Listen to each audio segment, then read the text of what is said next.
La pagina evangelica ci riporta alla casa dell'ultima cena, dove anche Gesù sperimenta la tristezza del tradimento e della morte. Tutti sono tristi, percepiscono che qualcosa di terribile ha toccato la loro vita.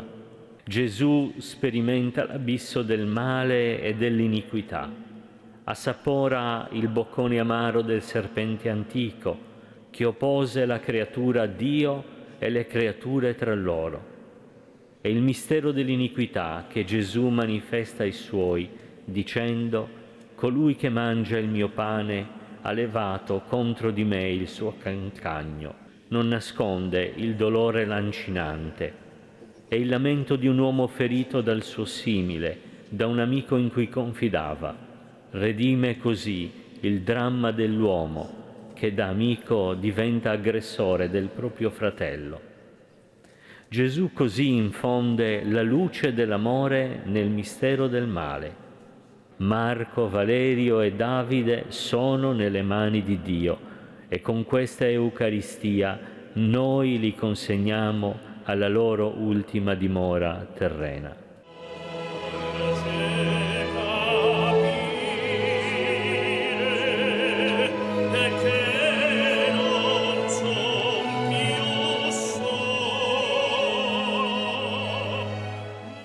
Nel suo discorso d'addio Gesù indica nell'amore e nel servizio la vera vittoria, la vera gloria, il vero esito vittorioso della vita.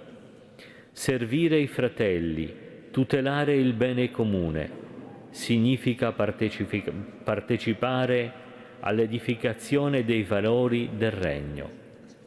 Gesù aveva proprio ricordato ai Suoi discepoli: «Se uno mi vuol servire, mi segua, e dove sono io, là sarà anche il mio servitore». Questi umili servitori, questi fedeli servitori, ora li vogliamo pensare nella casa del Padre. La vittoria sul mondo e sul male è anche l'amore di chi serve la patria, cioè il prossimo, garantendo la giustizia, il bene comune, la stabilità delle istituzioni, preposte a custodire nell'ordine e nell'armonia la comunità umana. La via della conversione diviene così la strada per una riconciliazione sociale che esige un equilibrio interiore, un'educazione alla virtù etica e spirituale della mitezza, intesa come modo di porgersi verso l'altro per non trasformare l'umana convivenza e l'agorà pubblica in un immenso mattatoio.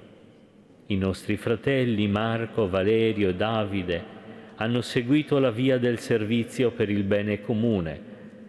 Nel loro incontro con Cristo si saranno specchiati in Lui, vedendo così che il volto bello dell'umanità sta nel servire il prossimo, nel promuovere il bene che edifica.